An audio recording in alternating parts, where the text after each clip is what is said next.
अस्सलाम वालेकुम रहमतुल्लाहि व बरकातहू। तो कैसे हैं आप लोग। मैं हूं आपका अपना दोस्त शराज अहमद और आज के इस लेक्चर में हम डिस्कस करने जा रहे हैं फंडामेंटल ऑफ नर्सिंग के 5th यूनिट का फर्दर जो पोर्शन हमने लास्ट टाइम शुरू किया था। हमने लास्ट टाइम बात की थी factor affecting the body temperature, वो कौन से फैक्टर हैं जो कि आपके बॉडी टेम्परेचर को अफेक्ट करते हैं। आज हम फर्दर स्टडी करेंगे कि अल्ट्रेशंस इन बॉडी टेम्परेचर के आपकी बॉडी टेम्परेचर की अल्ट्रेशंस क्या हैं। आपका नॉर्मल बॉडी टेम्परेचर 98.6 फ़ारेनहाइट होता है। अगर ये टेम्परेचर 98.6 फ़ारेनहाइट से कम होता है इसे हम कहते हैं हाइपोथर्मिया। अगर यह 98.6 से ज़्यादा होगा तो इसे हम कहेंगे हाइपरथर्मिया। हाइपर से मुराद ये है कि इंक्रीज्ड और हाइपो से मुराद ये है कि डिक्रीज्ड। अब यहाँ पे एक चीज़ आप अगर नोट करें तो यहाँ पे एक पास पेपर का क्वेश्चन भी आया हुआ है जो कि बहुत इंपॉर्टेंट है कि डिफाइन पैरेक्सिया और डिस्क्राइब 4 टाइप्स ऑफ फीवर। तो ये बहुत इंपॉर्टेंट सवाल है जो कि अक्सर ही एग्जामिनेशन में पूछा जाता है। अब यहाँ पे बात कर लेते हैं कि दो तरह की कंडीशन हमारी होती हैं, पैरेक्सिया और हाइपोथर्मिया। अब पैरेक्सिया या क्या होता है या फीवर क्या होता है या हाइपोथर्मिया क्या होता है। अगर आपका नॉर्मल बॉडी टेम्परेचर से टेम्परेचर इंक्रीज हो गया तो हम इसे कहते हैं हाइपरथर्मिया, पैरेक्सिया या फीवर। अब आप लोग सोचेंगे कि सर यहाँ पे हाइपरथर्मिया भी लिखा हुआ है, पैरेक्सिया भी लिखा हुआ है, फीवर भी लिखा हुआ है, तो डिफरेंस क्या है। तो बेसिकली अगर आपका टेम्परेचर जो है अगर वो मिसाल के तौर पर 100 फ़ारेनहाइट है या 101 फ़ारेनहाइट है, अगर ये टेम्परेचर ये है तो इसे हम कहेंगे पैरेक्सिया के इंक्रीज्ड बॉडी टेम्परेचर।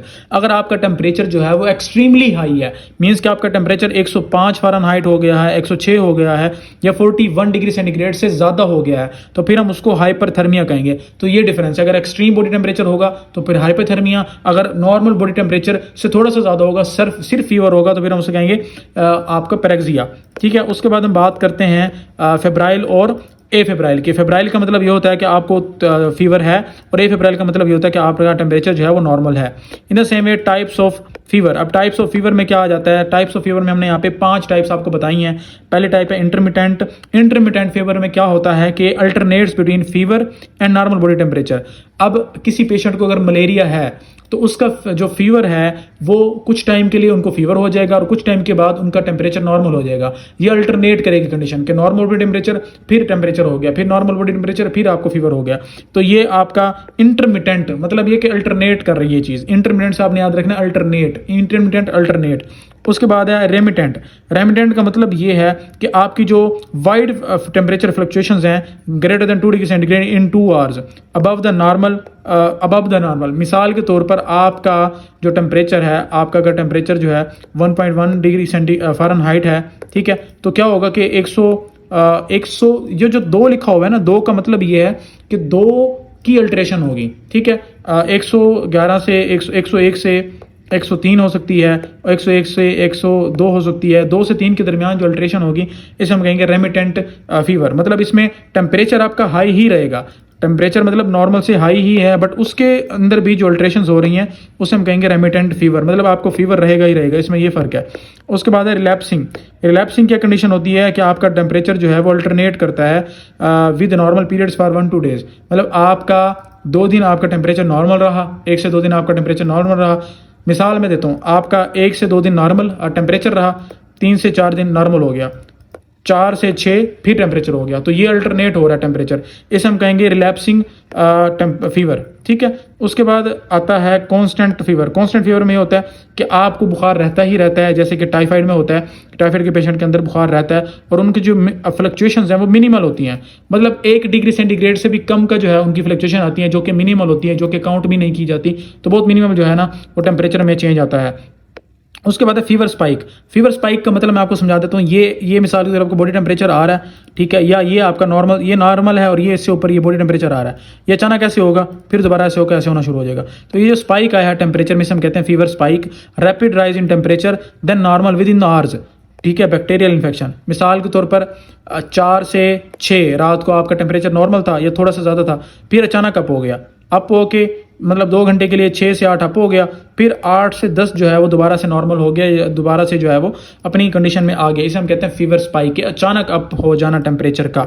ठीक है। अब आपने इसको याद कैसे रखना है, आपने इसको अंडरस्टैंड कर लेना है कि इंटरमिटेंट का मतलब ये है कि आपका नॉर्मल बॉडी टेम्परेचर और आपका फीवर अल्टरनेट करता है आपस में। ठीक है। उसके बाद रेमिटेंट का मतलब ये है कि आपका फ्लक्चुएशन जो है वो 24 आवर्स में 2 डिग्री सेंटीग्रेड की फ्लक्चुएशन रहती है। रेमिटेंट मतलब है कि 24 आवर में सिर्फ 2 डिग्री सेंटीग्रेड की फ्लक्चुएशन होती है।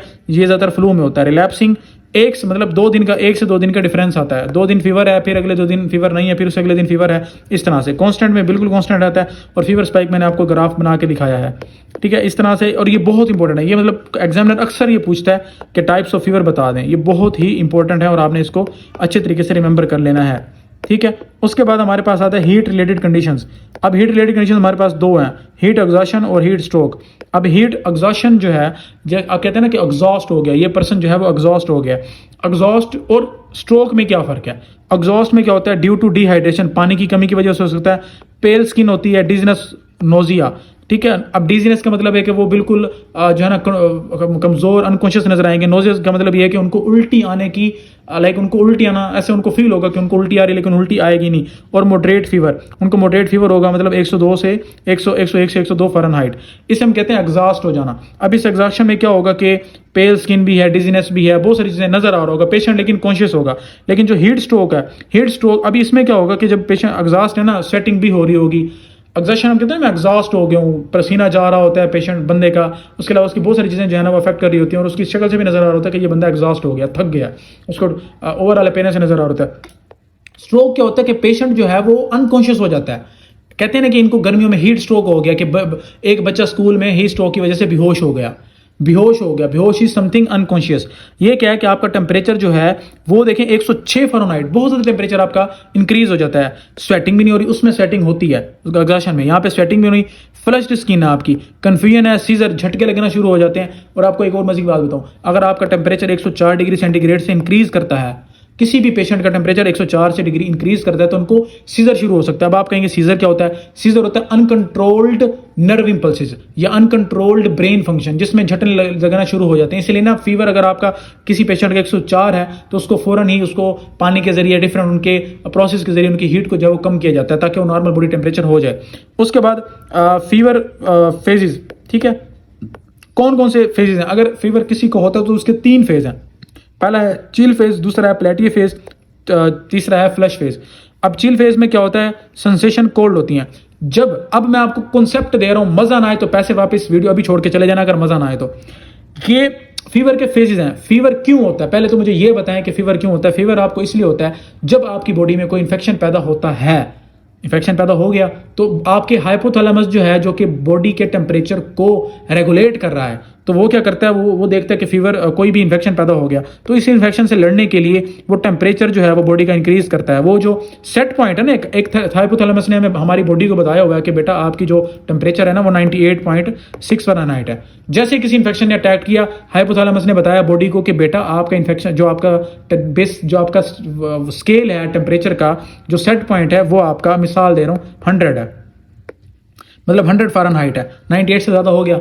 अब बॉडी ने क्या करना है? बॉडी को लगेगी सर्दी, बॉडी कह रही है कि यार मुझे ना सर, हालांकि पेशेंट बाहर से फुल गर्म होगा, आप उसको हाथ लगाओ उसके हाथ बहुत गर्म होंगे, बट पेशेंट कह रहा होगा कि मुझे जो है ना सर्दी लग रही है। क्यों सर्दी लग रही है? उसका रीजन ये कि उसकी जो फीवर है, सेट पॉइंट जो ब्रेन ने उसका बना दिया अब इन्फेक्शन की वजह से, वो 100 है और उसका टेम्परेचर 98 है मिसाल के तौर पर। वैसे तो देखा जो नॉर्मल है टेम्परेचर, हमारे अकॉर्डिंग नॉर्मल है, लेकिन उसकी बॉडी के अकॉर्डिंग स्पेसिफिकली वो टेम्परेचर कम है, वो हाइपोथोरीमिया में है अकॉर्डिंग टू हर ब्रेन, हर या हिज ब्रेन। तो वो क्या करेगा? इस टेम्परेचर तक मीट करने के लिए अपनी जो हीट प्रोड्यूसिंग चीजें हैं उनको इंक्रीज कर देंगे, मतलब आपकी वैसो कंस्ट्रिक्शन करा लेंगे ताकि ब्लड जो वेन्स के अंदर आ रही है ये कम हो जाए और ज्यादातर यहाँ पे आ जाए, तो हीट लॉस जो यहाँ से हो रहा है वो ना हो। पहली बात वो ये कर देंगे। उसके बाद क्या करेंगे कि वो आपको शिवरिंग करेंगे ताकि आपका शिवरिंग से भी आपकी हीट प्रोडक्शन हो, वैसो कंस्ट्रिक्शन कर देंगे। पहला फेज हो गया, बुखार हुआ, हाइपोथैलेमस ने आपका जो सेट पॉइंट था ब्रेन का, ब्रेन ने सेट पॉइंट जो था टेम्परेचर का वो बढ़ा दिया, तो पूरी बॉडी वर्क करना शुरू कर दी, क्योंकि पूरी बॉडी गुलाम है ब्रेन की, ठीक है। जैसे कोई मालिक का कोई गुलाम होता है, इस तरह से हमारी जो ब्रेन है ना, ये सुपरविजन वाला बंदा है और ये हमारे पूरी जिस्म को गुलाम बना के रखता है। तो उसने एक दफा कह दिया कि भाई आपने टेम्परेचर इंक्रीज करना है, तो पूरी बॉडी जो है वो जुट गई कि टेम्परेचर इंक्रीज करना है। पहला ये फेज हो गया। दूसरा फेज क्या हुआ? Plateau phase, fever stabilises at the new set point. अब यहां पे आप देखो वो क्या कह रहा है कि जब आपका बॉडी ने अपने मालिक की अर्जी सुन के टेम्परेचर बढ़ा दिया, सेट पॉइंट तक पहुंच गया, तो वहां पे जाके हो गया क्या, फीवर स्टेबलाइज। मतलब टेम्परेचर तो उसका है, बट इस कंडीशन में जो पेशेंट है वो स्टेबलाइज फील करेगा, ना उसको सर्दी लग रही होगी ना उसको गर्मी लग रही होगी, उसको लगेगा मैं नॉर्मल हो गया हूं, हालांकि उसको बुखार होगा। तीसरा स्टेज क्या है, अब इस पॉइंट पे आके जब टेम्परेचर हमें ब्रेन ने टेम्परेचर एक अचीव कर लिया, उस पर उसने इन्फेक्शन को खत्म कर दिया। जब इन्फेक्शन को खत्म कर दिया तो उसने हाइपोथैलेमस ने दोबारा से जो है एक सेट पॉइंट बनाया 98.6 फ़ारेनहाइट, उसने नया सेट पॉइंट बना दिया। अब बॉडी फिर जुट गई कि भाई मालिक ने हुक्म दिया तो काम तो करना पड़ेगा। तो क्या हुआ, बॉडी ने दोबारा से हीट जो है उसको रिलीज करके टेम्परेचर को दोबारा से डिक्रीज करना शुरू कर दिया, ताकि ये वाला जो सेट पॉइंट है नया, इसको हम अचीव कर सकें। तो फ्लश फेज में क्या होगा कि वैसो रिलेशन होगी, ब्लड सारा वापस आ रहा है ताकि यहाँ से हीट उड़ जाए और ये टेम्परेचर जो है कम हो जाए। एक्सेसिव स्वेटिंग होना शुरू हो जाएगी, स्किन बिकम्स हॉट, आपकी स्किन हॉट हो जाएगी। आपने एक चीज नोट की होगी, हमारे जो पेरेंट्स होते हैं वो ये कहते हैं कि अगर आपको फीवर के बाद पसीना आ जाए, इसका मतलब है कि आपका जिस्म खुल गया और आपको बुखार खत्म हो गया। तो वो ठीक कहते हैं, हालांकि उनको बेसिस नहीं पता होती, बट वो ठीक कहते हैं। तो अल्हम्दुलिल्लाह जो मैंने आपको कॉन्सेप्ट बताया, आपको कभी नहीं भूलेगा कि टेम्परेचर किस तरह से डिक्रीज हो रहा है, किस तरह से इंक्रीज हो रहा है और ये क्यों ऐसे होता है फीवर के अंदर। उसके बाद अब यहाँ पे एक चीज नोट करें, कॉम्प्लिकेशन क्या हो सकती है। अगर आपका टेम्परेचर 106, 108 बहुत ज्यादा टेम्परेचर हो गया, हाइपरथर्मिया हो गया, उसकी वजह से क्या होगा, ब्रेन डैमेज हो सकता है, ऑर्गन फेलियर हो सकता है और डेथ हो सकती है, क्योंकि आपकी बॉडी जो है वो एक ऑप्टिमम टेम्परेचर के ऊपर वर्क कर रही है। अगर वो टेम्परेचर उसको नहीं मिलेगा तो एंजाइम्स की डिस्ट्रक्शन होगी, बहुत सारी चीजों की डिस्ट्रक्शन शुरू हो जाएगी। जब वो डिस्ट्रक्शन होगी तो अल्टीमेटली आप जो पेशेंट है वो डेथ की तरफ जा सकता है। ठीक है, उसके बाद हम बात करते हैं अपने जो नया हमारा टॉपिक हो गया, नर्सिंग इंटरवेंशन फॉर फीवर। ये अब देखिए, इस चीज को नोट करें, 22, 9, 9, 20, 14, 10, इतनी दफा ये सवाल आया हुआ है। मतलब आपने पेपर में इस सवाल को याद किए बगैर नहीं जाना। अगर जाएंगे और ये आ गया तो फिर आप रोएंगे, तो रोना नहीं है, आपने पढ़ के जाना है। क्या पढ़ के जाना है, नर्सिंग इंटरवेंशन पढ़ के जानिए। अगर एक पेशेंट को फीवर है तो उसको क्या करेंगे। पहला फेज मैंने आपको बताया चिल फेज होगा, जिसमें टेम्परेचर जो है वो बॉडी बढ़ाएगी अपना। दूसरा फ्लश फेज होगा, जिसमें टेम्परेचर जो है वो बॉडी अपना वो नॉर्मल हो जाएगा, उसका मतलब नॉर्मल होने के बाद उसका टेम्परेचर दोबारा से रिलीज होना शुरू हो जाएगा, ताकि जो बॉडी का टेम्परेचर दोबारा नॉर्मल हो जाए और वो उसने इन्फेक्शन से फाइट कर लिया होगा। अब असल में इन्वेंशन यहाँ से शुरू हो रही है। क्या आपने मॉनिटर, वाइटल साइन उसके मॉनिटर करने हैं, उसका टेम्परेचर कितना है, उसका पल्स कितना है, उसका प्रेशर कितना है, उसका रेट कितना है, ये सारा आपने उसका जो है ना वो मॉनिटर कर लेना है। फिर उसकी स्किन का कलर और टेम्परेचर असेस करना है, वाइट ब्लड सेल्स को आपने देखना है। अब मैं आपको एक और चीज़ बता दूं, अगर आपने सीबीसी कभी करवाया हो लाइफ में, कंप्लीट ब्लड काउंट, तो वहाँ पे ना सीबीसी में आपके प्लेलेट्स को चेक किया जाता है। अगर आपके प्लेलेट्स जो हैं वो 350 से 450 नॉर्मल होते हैं, ठीक है, और 350 450 एवरेज होते हैं, सारे बंदों के आते हैं। 150 से ऊपर जो है वो नॉर्मल होती है परेड। अगर 150 से भी नीचे आपके प्लेलेट्स आ रहे हैं, इसका मतलब यह है कि आपको टाइफाइड हो सकता है, आपको डिफरेंट काइंड ऑफ इन्फेक्शन हो सकते हैं। तो ये यहाँ पे क्या कह रहे हैं कि आपने क्या करना है बेटा, आपने अभी सब्सक्राइब कर लेना है चैनल को ना, ठीक है। तो क्या है यहाँ पे, वाइट ब्लड सेल्स जो है उसको हमने मॉनिटर करना है, हेमोक्रिट वैल्यू देखनी है, अदर लेबोरेटरी रिपोर्ट्स देखनी है, इंडिकेशन देखनी है इन्फेक्शन की। उसके बाद हमने एक्सेस ब्लैंकेट्स को रिमूव करना है अगर पेशेंट को गर्मी हो, और अगर पेशेंट को सर्दी लगे तो हम उसको एक्स्ट्रा ब्लैंकेट्स देंगे। उसके बाद एडुकेट न्यूट्रिशन। देखें, आपकी बॉडी तब ही इन्फेक्शन से फाइट कर सकेगी जब उस बॉडी के अंदर प्रॉपर न्यूट्रिशन होगा, प्रॉपर फ्लूइड होगा। जब बॉडी को एनर्जी प्रॉपर मिल रही होगी तभी वो टेम्परेचर को इंक्रीज कर सकती है, क्योंकि टेम्परेचर इंक्रीज करने में भी आपकी एनर्जी यूज हो जाती है। यहाँ पे एक थर्मोडायनेमिक रूल होता है कि आपकी टेम्परेचर से जो आपने खुराक खाई वो कन्वर्ट हो रही है आपकी हीट एनर्जी में, ठीक है। तो ये मैंने आपको बायोफिजिक्स का भी कॉन्सेप्ट यहाँ पे दे दिया आपके, ठीक है। अब क्या हो गया, तो यहाँ पे अगर आप एक चीज नोट करिए, एमसीक्यूज यहाँ पे आ सकता है। एमसीक्यूज क्या है कि 2500 से 3000 जो है वो ml आपने एक दिन में फ्लूइड देना होता है। उसके बाद है मेटाबॉलिज्म जो है वो इंक्रीज हो जाता है, प्रिवेंट हाइड्रेशन करनी है, इनटेक आउटपुट को मेजर करना है, फिजिकल एक्टिविटी को कम करवाना है। आपको पता है कि फिजिकल एक्टिविटी करने से क्या होता है, हीट प्रोडक्शन होती है। अब हीट हमने उसकी रिलीज करानी है, उसको पहले फीवर है तो उसकी जो एक्टिविटी है उसको कम कर देंगे। ज्यादातर आपने देखा होगा कि फीवर में ये कहते हैं कि इसको रेस्ट करने दो, इसको फीवर है, इसको बुखार है, इसको रेस्ट करने दो, उसको बिस्कुट भी खिलाया जाए तो उसकी खिदमत की जाती है, ठीक है। बट हमारी नहीं होती, हमारे घर में हमारे घर में ये चीज़ नहीं करते, वो कहते हैं पढ़ रहे, ठीक है।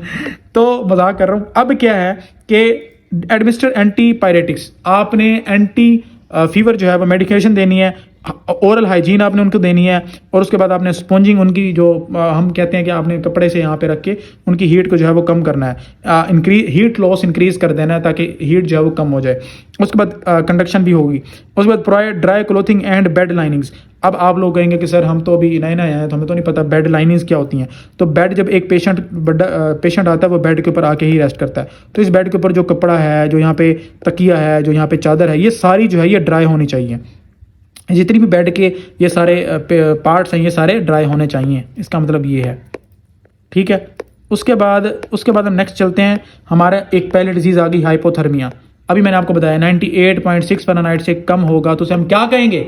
हाइपोथर्मिया। अब डेफिनेशन क्या है? Core body temperature below normal due to excessive heat loss, loss ज़्यादा हो गया, हीट प्रोडक्शन कम हो रही है, या हाइपोथैलेमिक डिसफंक्शन, आपके ब्रेन का काम ही खराब हो गया तो उसको नहीं पता, तो टेम्परेचर जो है वो नॉर्मल बॉडी टेम्परेचर से कम हो गया, उस कंडीशन को हम कहेंगे हाइपोथर्मिया। एक और चीज़ सुन लें, हाइपोथर्मिया सवाल आया हुआ 2019 में यूएचएस में, 2023 में यूएचएस में, 2020 में, तो कितना इंपॉर्टेंट सवाल है, इसको भी आपने नहीं भूलना। तो ये क्या है? अब ये हाइपोथर्मिया क्या, आपका टेम्परेचर जो है वो लो हो गया है। उसके बाद टाइप्स की बात करें, इंड्यूस हाइपोथर्मिया। अब ये बड़ा इंपॉर्टेंट कॉन्सेप्ट है, मजा ना आए तो पैसे वापस। क्या कॉन्सेप्ट है? वो कह रहे हैं कि इंड्यूस्ड हाइपोथर्मिया, दो टाइप्स के हाइपोथर्मिया हैं। पूछ लेगा एग्जामिनर के टाइप्स ऑफ हाइपोथर्मिया बताएं, किसी को नहीं आएगा। जिसने पीटी मिनट्स एकेडमी का लेक्चर लिया होगा उसको तो सारा आएगा, इंशाल्लाह ताला आएगा। तो क्या होता है कि induce hypothermia, accidental hypothermia. Induce का मतलब है जो हम खुद उसका टेम्परेचर कम कर रहे हैं। एक्सीडेंट का मतलब है किसी भी वजह से, किसी एक्सीडेंट की वजह से उसका टेम्परेचर जो है वो कम हो गया। अब ये सर्जरी कॉन्सेप्ट समझना है, मजा ना आए पैसे वापस। सर्जरी में आपको पता है हम क्या कर रहे होते हैं? सर्जरी में हम जब सर्जरी करते हैं तो ब्लड लॉस होता है। जब ब्लड लॉस होगा तो क्या होगा? जो हमारा ब्रेन है, जो हमारा हार्ट है, जो हमारे वाइटल ऑर्गन्स हैं, वहां पे भी ब्लड कम जाएगा। अगर कम जाता रहा और आप सर्जरी करते रहे तो क्या होगा? ब्रेन भी डेड हो सकता है, हार्ट भी डेड हो सकता है, और भी चीजें डेड हो सकती हैं। इस चीज से बचने के लिए, ताकि पेशेंट का अब जो 12-12 घंटे सर्जरी चलती है वह कैसे चलती है? वो इंड्यूस करते हैं हाइपोथर्मिया, उनका टेम्परेचर ऑटोमेटिकली कम करते हैं। अब ये भी बताऊंगा कि क्यों कम कर रहे हैं सर्जरी में हम उनका टेम्परेचर कम कर रहे हैं ताकि जो मेटाबॉलिज्म वो डिक्रीज हो जाए। ठीक है, टेम्परेचर कम कर रहे हैं ताकि जो आपकी मेटाबॉलिज्म डिक्रीज होगा, आपकी फंक्शनिंग डिक्रीज हो जाएगी, ब्रेन को कम एनर्जी चाहिए होगी, ब्रेन को कम ब्लड चाहिए होगा, ब्रेन को कम ऑक्सीजन चाहिए होगी। तो उस चीज में, उस कंडीशन में जब हम ब्लड उसको कम दे रहे हैं, मतलब सर्जरी कर रहे हैं, उसका ब्लड भी लॉस हो रहा है, तो ऑटोमेटिकली उसको चीजें जो ये जो ब्लड है ये कम जरूरत होगा, तो कम जरूरत होगा। इस वजह से हम उसको, ताकि उसकी जो रिक्वायरमेंट है आपके ब्रेन की, आपके हार्ट की, उसकी रिक्वायरमेंट को कम कर सके, मेटाबॉलिज्म को डिक्रीज करके हम उसका क्या करेंगे? हाइपोथर्मिया, उसका जो उसका टेम्परेचर है उसको डिक्रीज कर देंगे, ताकि उसको जो है ना हम कम चीजें दे सकें। अब ये वजह है टेम्परेचर डिक्रीज करने की। अब टेम्परेचर जो है वो डिक्रीज कैसे करेंगे? सवाल तो आता है ना कि यार कैसे करेंगे, ये तो बताओ सर कैसे करेंगे। अब बेटा देखो, आपने टेम्परेचर डिक्रीज करने का क्या तरीकाकार है? जहां पे वो पेशेंट लेट रहा है वो इन्वायरमेंट ठंडा होना चाहिए। जब आपका इन्वायरमेंट ठीक ठंडा होगा तो ऑटोमेटिकली आपका टेम्परेचर बॉडी का वो कम होना शुरू हो जाएगा। और कोल्ड आईवी फ्लूइड्स होते हैं, मतलब आईवी फ्लूइड्स के जरिए भी आप उसका टेम्परेचर कम कर सकते हैं ब्लड वेसल्स के अंदर। ठीक है, डिफरेंट तरीके से आप उसका टेम्परेचर कम कर सकते हैं। उसके बाद है फोर्स्ड बाइट। ठीक है, कभी कोई ऐसा हो जिसने जो है ना सर्दियों में जाके घूमा हो, भाई आइसक्रीमें खाई होती हैं, तो अक्सर वो जिन्होंने मुंह पे कुछ नहीं पहना होता सर्दियों में, तो उनका नाक यहाँ से लाल होता है, कान लाल हो जाते हैं, हाथों की टिप्स लाल हो जाती हैं। कैसे लाल होती हैं, क्यों लाल होती हैं? उस कंडीशन को कहते हैं फोर्स्ड बाइट, कि सर्दी ने आके यहाँ पे डंग मार दिया है, सर्दी ने यहाँ पे किसी को यहाँ पे डंग मार दिया। वो क्या होता है? Freezing of tissue commonly affecting hand, feet, nose, ear. पूछो मुझसे कि ये ही क्यों हो रहे हैं, बाकी क्यों नहीं हो रहे?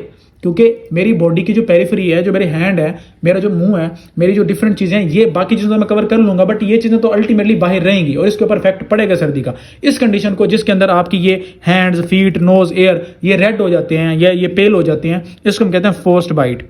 ठीक है, इसको आप कैसे कवर करोगे कि आप इसके मतलब किसी गर्म जगह पे चले जाओगे, अपनी हीट प्रोडक्शन को इंक्रीज कर दोगे।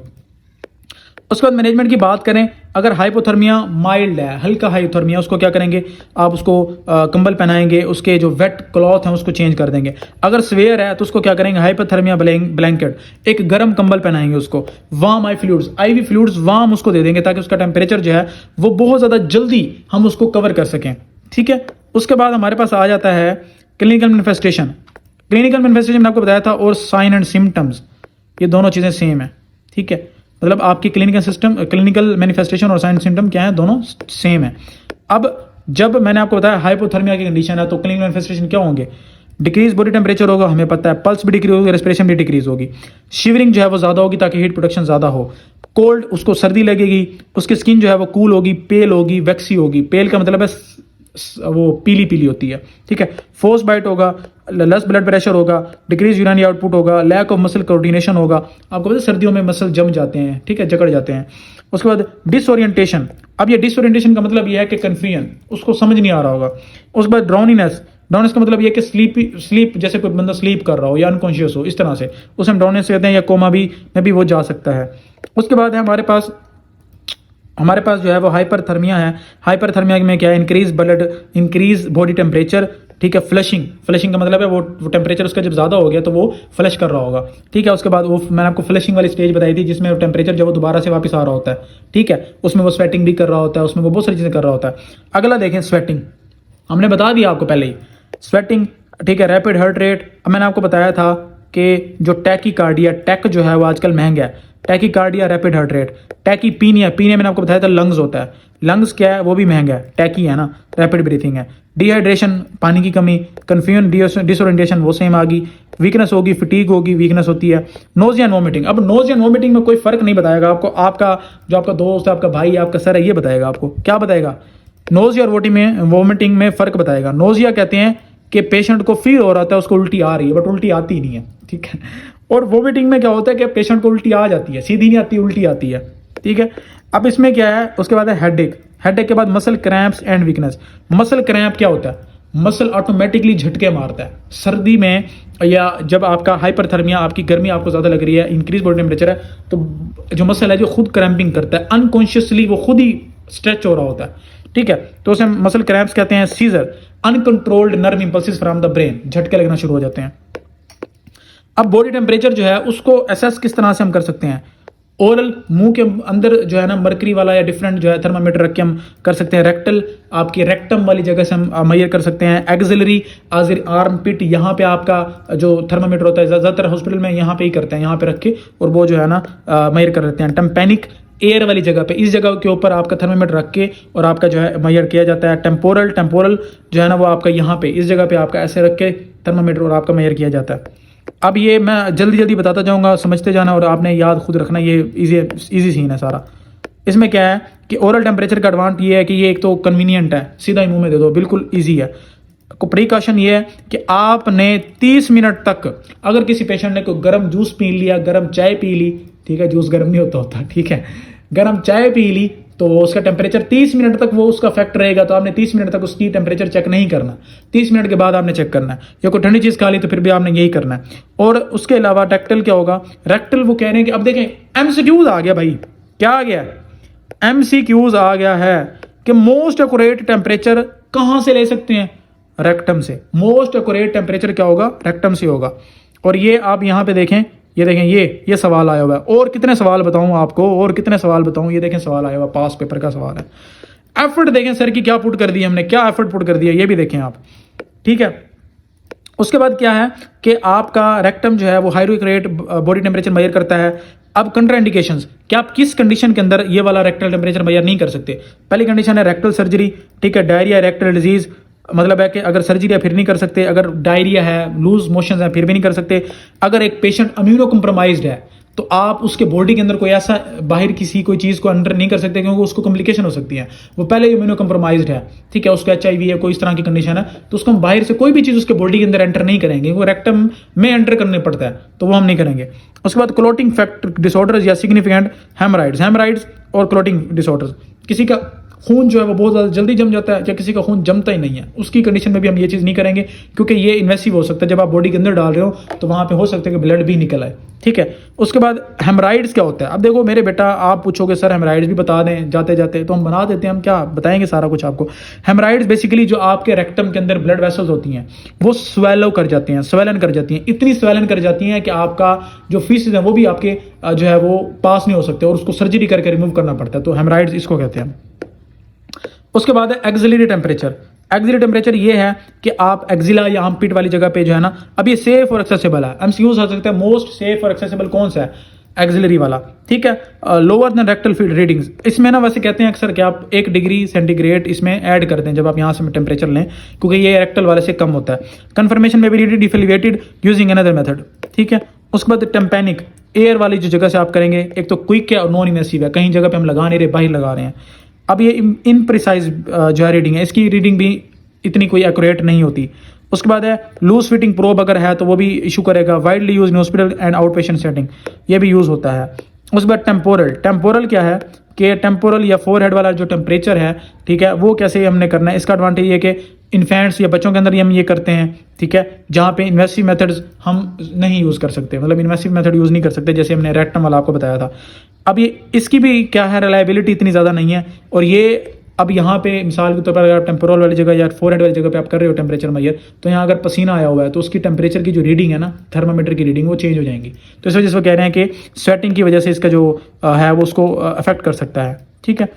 ये टेबल में मैंने सारी वही चीज़ें बताई हुई हैं, आपने ये चीज़ें जो है ना, ये वाली चीज़ें, ये सारी आपको फिंगर टिप्स पे आनी चाहिए, और ये चीज़ें भी आपको पता होनी चाहिए, ये तो आपको याद होनी चाहिए ना, ये सारी चीज़ें। उसके बाद टाइप्स ऑफ थर्मामीटर। अब टाइप्स ऑफ थर्मामीटर की अगर हम बात करें, मरकरी इन ग्लास थर्मामीटर जो ज़्यादातर यूज़ होता है, मरकरी वाला थर्मामीटर। अब वो कह रहे हैं मरकरी वाला थर्मामीटर यूज़ ना करें। क्यों ना करें? क्योंकि मरकरी जो है वो एक बहुत टॉक्सिक मटेरियल है, अगर वो टूट जाए ग्लास तो बहुत ज़्यादा कॉम्प्लिकेशन काज कर सकता है। गैलियम बेस्ड थर्मामीटर वो कहते हैं आप इसकी जगह यूज़ कर सकते हैं। उसके बाद डिजिटल थर्मामीटर, डिजिटल थर्मामीटर जो है वो 2 से 60 सेकंड लगाता है। ये मैं सारे आपको एक्सक्यूज बता रहा हूँ, 2 से 60 सेकंड लगाता है, बैटरी ऑपरेटेड होता है, और electronic base probe and disposable probe covers होती हैं, ठीक है, ये आप यूज़ कर सकते हो। आजकल जो हॉस्पिटल में आप 2 ही देखोगे, एक ये डिजिटल वाला, एक वो दूसरा मरकरी वाला, ठीक है। और उसके बाद basal and hypothermia thermometer. Basal कहते हैं जो कि बेसिक टेम्परेचर को मेजर कर रहा है। 0.01 डिग्री सेंटीग्रेड से 0.1 डिग्री सेंटीग्रेड का टेम्परेचर आपने मेजर करना है, मतलब इतनी माइनर डिटेल्स अगर आपने जाननी है तो फिर आपको बेस से शुरू करना पड़ेगा, दैट इज बेसल थर्मामीटर, ठीक है। उसके बाद यह है कि देखें 0.5 फारेनहाइट फॉर फर्टिलिटी। अब फर्टिलिटी वाले चक्कर में हमने बहुत माइनर डिटेल्स भी देखनी होती हैं, क्योंकि वो एक खास मामला होता है, तो हम ये वाला यूज़ करते हैं। अब हाइपोथर्मिया ऐसा टेम्परेचर है जिसमें सॉरी ऐसा टेम्परेचर है जिसमें आपका टेम्परेचर एग्जैक्ट बहुत ज़्यादा ड्रॉप हो गया, ठीक है, उसमें हम क्या करेंगे, हाइपोथर्मिक थर्मामीटर यूज़ करेंगे, थर्मिया थर्मामीटर। उसके बाद केमिकल डिस्पोजेबल क्या होता है कि लिक्विड क्रिस्टल डॉट्स और bar change colour to indicate temperature, ऐसा होगा थर्मामीटर, ऐसा, ठीक है, ऐसा। और ये उसका होगा, क्या कहते हैं उसको, कागज़ का जैसे होता है ना, गत्ते का, वैसे होगा। आप एक दफ़ा इसको यूज़ कर सकते हो, जबकि बाकी जो है वो रीयूजेबल है, ठीक है। उसके बाद ये कि टेम्परेचर सेंसिटिव टेप, आप यहाँ पे टेप ऐसे लगा सकते हो माथे के ऊपर, ठीक है। अब ये भी आपके बॉडी टेम्परेचर को शो कर देगी। Contain liquid crystal that change colour with temperature, उनके जो वो क्रिस्टल्स है ना, वो टेम्परेचर चेंज होने की वजह से कलर चेंज कर देंगे, तो इस तरह से आप आइडेंटिफाई कर सकते हो। अब वो कह रहे हैं कि ये कोर बॉडी टेम्परेचर मेजर नहीं कर सकते। और फोरहेड, मैंने आपको यहाँ पर बताया ना, फोरहेड और एब्डोमेन के ऊपर आप इसको यूज़ कर सकते हो। उसके बाद हमारे पास आ जाता है इंफ्रारेड। मैंने आपको एक वीडियो में आई थिंक बताया था, या मैं बताता रहता हूँ कि इंफ्रारेड, अगर आप मुझे एक इंफ्रारेड वाले कैमरे से देखोगे तो आपको नजर आएगा कि यहाँ से लाल लाल किस्म की शुआएं और येलो किस्म की शुआएं बाहर आ रही हैं, क्योंकि इंसान जो है वो हर टाइम हीट इमिट कर रहा होता है। तो इंफ्रारेड भी उसमें वही चीज़ यूज़ करता है। टेम्पेनिक मेम्ब्रेन में क्या होता है कि इंफ्रारेड एनर्जी जो है उसको मेजर किया जाता है फ्रॉम टेम्पेनिक मेम्ब्रेन, यहाँ से इंफ्रारेड मेजर करेंगे, उससे हम थर्मामीटर से उसका जो टेम्परेचर है वो मेजर कर लेंगे। अब एक चीज़ आप यहाँ पे नोट करें कि वो कह रहे हैं कि ये do not require contact with air, मतलब ये कि इसका कॉन्टैक्ट भी नहीं है, मतलब इसका इन्फेक्शन होने के चांस ही नहीं है, दूर से आप मेजर कर सकते हो। आप में याद होगा कोरोना के दौरान भी इस तरह का एक इंस्ट्रूमेंट था जहाँ से दूर से टच किए बगैर उसको हम मेजर कर लेते थे। टेम्पोरल आर्टरी मेजर थर्मामीटर्स कौन से होते हैं, ये भी इंफ्रारेड स्कैनर को यूज़ करते हैं, और टेम्पोरल आर्टरी का टेम्परेचर जो है और रूम के टेम्परेचर से और आपके यहाँ वाले टेम्परेचर को कंपेयर करके वो बता देते हैं कि इनका जो टेम्परेचर है वो कितना है, ठीक है। और non invasive thermometer readings infants and children में हम यूज़ करते हैं। उसके बाद क्लीन अप एंड सेफ्टी। अब थर्मामीटर मरकरी वाला बहुत सारी जगहों पे बैन भी है, लेकिन पाकिस्तान में अभी भी यूज़ किया जा रहा है बहुत ज़्यादा। मरकरी वाला थर्मामीटर नर्स से, डॉक्टर से नीचे गिरा तो वो उसका जो मरकरी है वो टूट के नीचे फैल गया, वो इतनी कॉम्प्लिकेशंस काज करेगा, इतना मसला करेगा, तो उसको बहुत ज़्यादा हॉस्पिटल में बैन भी किया गया है। लेकिन यहाँ पे क्या कहने हैं कि अगर आप उसको यूज़ करते भी हो, अगर आप पाकिस्तान में रहते हो तो आपको यूज़ करना पड़ेगा, गरीब लोगों, तो अगर आप यूज़ करते भी हो तो क्या है कि रबर ग्लव्स, ठीक है, रबर ग्लव्स यूज़ करें और चिल्ड्रन और पेट से उसको दूर रखें। और gather mercury using stiff cardboard, अगर कहीं टूट गया तो आप एक हार्ड कार्डबोर्ड से उसको कवर कर लें, उसको सारा जो है ना उसको गैदर कर लें और उसको एक सील्ड कंटेनर में रख दें, ठीक है, और उस कंटेनर को वेंटिलेट रखें सेवरल दिनों तक। मतलब देखें कितना ज्यादा प्रोटोकॉल दे रहा है मरकरी इतना सारा प्रोटोकॉल ले रहा है और हमारे पास इतना टाइम भी नहीं है कि उसको हम इतना प्रोटोकॉल दें, तो इसलिए हम इसको यूज ही ना करें तो अच्छी बात है। और उसके बाद ये है कि डोंट क्या है इसके, डू एंड डोंट्स के वैक्यूम क्लीनर और ब्रूम एज द डिस्पेंस। अब मरकरी गिरा, आप उसको वैक्यूम क्लीनर से क्लीन कर रहे हो तो वो सारा डिस्पर्स हो जाएगा और वो बहुत ज्यादा कॉम्प्लिकेशंस काज कर सकता है, ठीक है। मरकरी पोर डाउन, आप डायरेक्ट इसको टॉयलेट में मतलब डायरेक्ट टॉयलेट में भी नहीं डाल सकते, उससे भी इसका काफी इशू हो सकते हैं। अब ये बड़ा मजे का टॉपिक आ गया, मजा ना आए तो वैसे वापस आपको पता है, ठीक है। तो टेम्परेचर कन्वर्जन क्या होती है, क्या आप फ़ारेनहाइट को सेल्सियस में कैसे कन्वर्ट कर सकते हो और सेल्सियस को फ़ारेनहाइट में कैसे कन्वर्ट कर सकते हो। अगर ये याद ना हुआ फिर भी आपने बताना है, और आपको याद होगा, आपको पूरी जिंदगी याद रहेगा, कोई पूछेगा तो आपको याद होगा, कोई कंफ्यूजन किए बगैर आपको बताओगे। समझाता हूं कैसे। फ़ारेनहाइट टू सेल्सियस कन्वर्जन, मतलब हमने फ़ारेनहाइट वाले को सेल्सियस में कन्वर्ट करना है। आपने याद रखना एक फार्मूला, मेरे क्लास फेलो ने मेरे से 32 रुपए चुरा लिए, क्लास फेलो -32, क्लास फेलो -32 क्या हो गया, C is equal to F -32 5/9, ठीक है, 5/9। अब एक और चीज मजा आ जाएगा क्या, ठीक है, वो क्या है दोबारा बताता हूं कि CF क्लास फेलो -32 और 3 और 2 क्या होता है, 3 + 2 ये होता है 5, तो यहां पे मैंने 5 लिख दिया। क्लास फेलो, ठीक है, class is equal to fellow -32 और 5, 3 और 2 5, 5/9 कभी भी नहीं भूलेगा, क्लास -32 3 2 5/9, ठीक है। ये आप इस तरह से याद कर सकते हो। और दूसरा जो फार्मूला वो आप इससे निकाल सकते हो, वो आप निकालोगे इस तरह से कि F is equal to C × 9/5 और प्लस 32 आ गया। तो इस तरह से जो है आप डिफरेंट कन्वर्जन कर सकते हो और कोई भी एमसीक्यूज आ जाता है, मतलब 1000 एमसीक्यूज बना सकते हो, कोई एमसीक्यूज आ जाता है कन्वर्जन का तो उसको फौरन कर सकते हो। तो ये था आज का लेक्चर, पास्ट पेपर के सवाल topic wise, MCQs topic wise, important questions topic wise, content concept सारा कुछ कवर कर दिया। अब आपका ये हक है इसको वीडियो को शेयर लाजमी करें, नीचे व्हाट्सएप चैनल उसको लाजमी ज्वाइन करें। हमारा सेशन जो है वो शुरू हो चुका है, हमारा BSN first semester crash session including test and lecture, उसको लाजमी ज्वाइन करें। उसको ज्वाइन करने के लिए नीचे नंबर दिया गया, उसके ऊपर कॉन्टैक्ट करके उसको लाजमी ज्वाइन करने। इंशाल्लाह ताला इससे भी ज्यादा मजे के लेक्चर आपको वहां पे मिलेंगे और सारे सब्जेक्ट्स के लेक्चर वहां पे मिलेंगे इंशाल्लाह ताला। और पीटी विनर्स अकेडमी के ऑफिशियल यूट्यूब चैनल को सब्सक्राइब लाजमी कर लें, क्योंकि आपको पता है कि जो पीटीवी देगा वो कोई नहीं देगा। Thank you so much.